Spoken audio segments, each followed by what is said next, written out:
Oğlum! Ne kırıyorsun ya?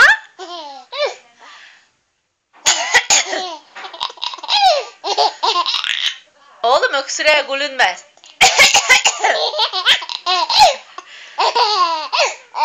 Oğlum ben öksürüyorum ama.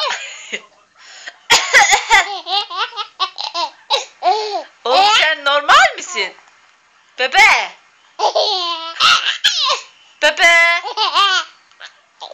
Bebe! Bebek!